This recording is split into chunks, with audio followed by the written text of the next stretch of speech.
Congress General Secretary in charge, Communication, Jairam Ramesh, on Tuesday said that during last night's meeting called by Manipur Chief Minister N. Biren Singh, there were only 24 MLAs present. He said among the 27 MLAs, including the CM, who are said to have attended, the signatures of 3 were found to be forged.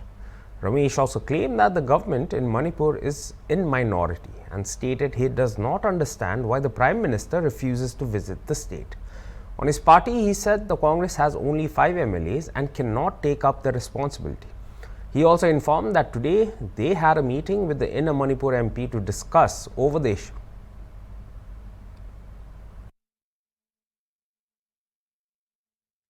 नहीं, हमारी जानकारी के अनुसार कल रात को इम्फाल में मुख्यमंत्री जी ने एक बैठक बुलाया था और सारे एनडीए विधायकों को बुलाया था और उसमें से कल सिर्फ 26 लोग मौजूद थे, 18 लोग नहीं थे वहाँ एनडीए के विधायक, तो सीएम को मिलाकर 27 एमएलए।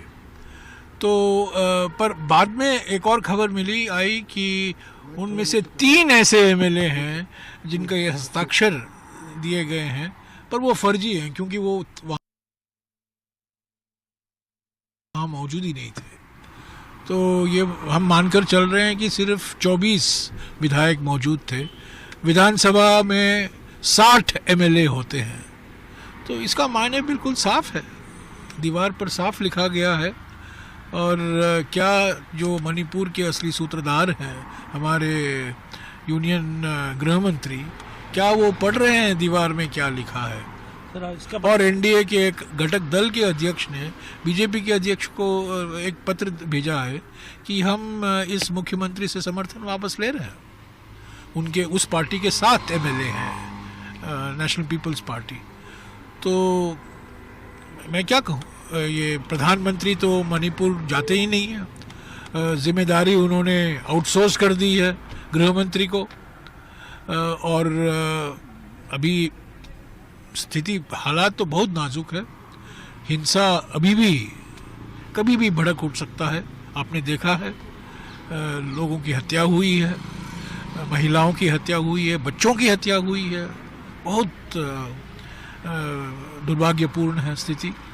और मणिपुर की पीड़ा हम लोग महसूस करते हैं और हम चाहते हैं कि प्रधानमंत्री जाएं मणिपुर, प्रधानमंत्री जाएं, 1-2 दिन वहीं रुकें, लोगों से मिलें, राजनीतिक दलों से मिले, नेताओं से मिले, एक सर्वदलीय बैठक बुलाए पार्लियामेंट के सत्र के पहले।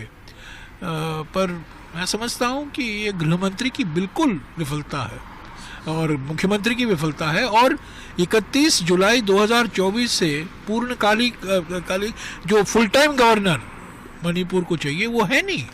और पहले एक प्रतिष्ठित आदिवासी महिला थी मध्य प्रदेश की, जो हटाई गई, उनको हटाया गया जी। और एक नए राज्यपाल नियुक्त किए गए और वो भी फुल टाइम गवर्नर नहीं।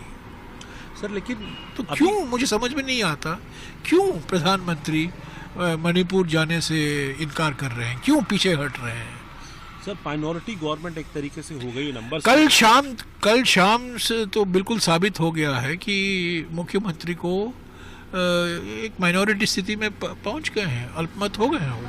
कांग्रेस की स्ट्रेटेजी क्या है? आप लोगों ने नहीं, हमारे देखिए 60 एमएलए में से सिर्फ 5 हमारे हैं, तो हम जिम्मेदारी हम नहीं ले सकते, पर हम ये ज़रूर कह सकते हैं कि ये मुख्यमंत्री